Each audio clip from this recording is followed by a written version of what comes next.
중이 가게는 그 사회적 기업 소풍 가는 고양이의 2014년부터 2017년까지 모습을 담고 있습니다. 그래서 아마 처음부터 좀 이렇게 좀 오랜 촬영 기간을 염두에 두고 시작하시지는 않으셨을 것 같아서 이 가게와 인물들을 촬영하기 시작한 계기를 들려주시면 좋은 시작이 될 것 같습니다. 2014년 1월에 촬영을 잠깐 하게 될 줄 알고 시작했고요.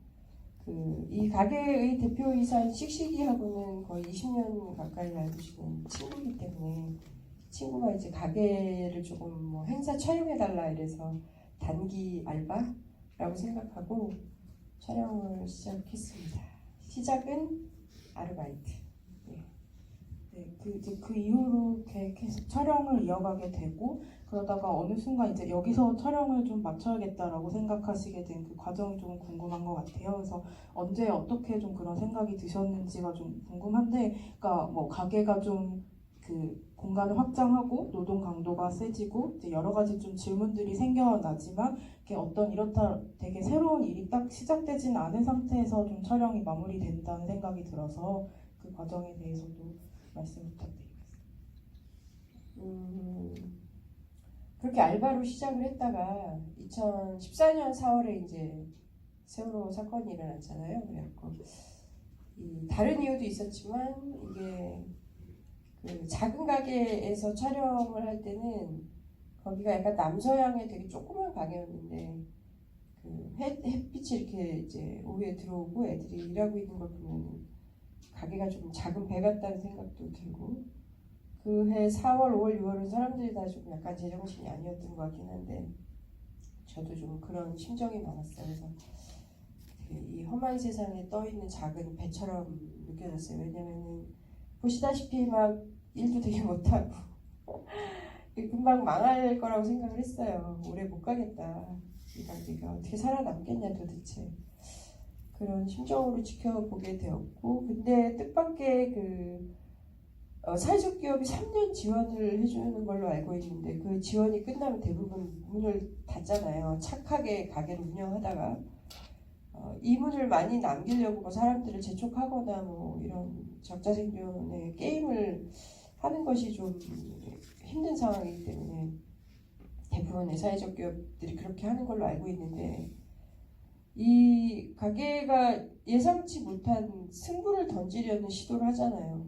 우리 힘으로 살아남아 보겠어 막 이러면서 막 로고 바꾸고 막 무슨 주방에서 일하시는 전문 셰프도 뽑고 막 이렇게 다그치면서 일을 하기 시작하는 그 시점에서부터 그 전부터 좀 동일시가 되는 부분이 있었어요. 왜냐하면은 꼭 사회적 기업인 도시락 가게만이 아니라 동네에 있는 편의점, 뭐 자전거 수리점, 식당, 뭐 저처럼 독립영화를 만드는 사람, 개인 사업가, 뭐 모든 사람이 다 저 딜레마에서 자유로운 사람이 한 명도 없는 거예요. 그래서 저는 저대로 굉장히 주시해서 도대체 어디로 갈까 막 봤죠. 그리고 예를 들면 이런 거죠. 문을 닫거나 아니면은 되게 나쁘게 되거나 예를 들면은 저런 식으로 청년 창업해서 막 이렇게 무슨 야채 총각내 야채 가게 뭐 이렇게 가지고 뭐 프랜차이즈 만들고 1년 있다가 갑자기 망하고 막 이런 데도 많잖아요. 그래서 소풍 가는 고양이라는 데도 이렇게 사회적인 인정이나 이런 걸 기반으로 더 많은 이득을 내야겠다라고 생각하면서 프랜차이즈가 된다거나 뭐 이렇게 되면 어떡하지? 이런 두려움도 있었고 아니면 너무 저렇게 애를 쓰는데 게임에서 져가지고 장사가 안 돼서 또 문을 닫으면 다들 밥줄이 끊길 텐데 어떡하나 뭐 이런 심정으로 뭐 지켜보고 전 역시 제작비도 얼마 없는데 나 이 영화를 언제까지 찍을 수 있을까 가게와 저는 상황이 대동소이했어요. 비슷한 상태로 지켜보면서 촬영을 지속했던 것 같습니다. 그 객석에서 또 혹시 질문 있으시면 언제든지 손을 들어주시면 마이크를 드리도록 하겠습니다. 천천히 생각해 보시고 질문 주시면 좋을 것 같고요.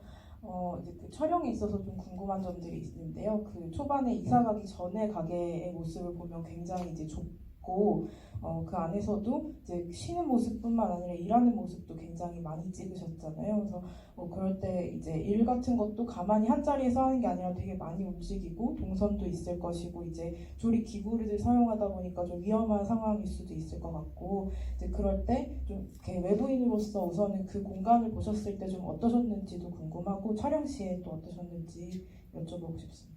처음에는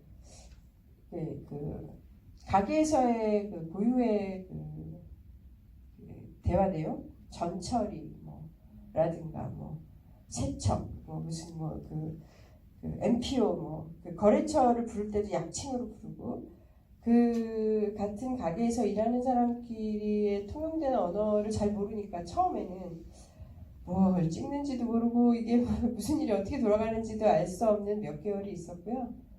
그 다음에 이제 거의 매일 드나들면서 촬영을 하다 보니까 이제 좀 흐름들은 잡혔고 이해를 하게 됐고요. 그 다음에 워낙 작은 가게라서 카메라를 놓고 촬영하면 되게 걸척거리는 거예요. 일할 때 왔다 갔다 할 때도 그렇고 그래서 트라이포트를 쓰지 못하는 상황이 많았어요.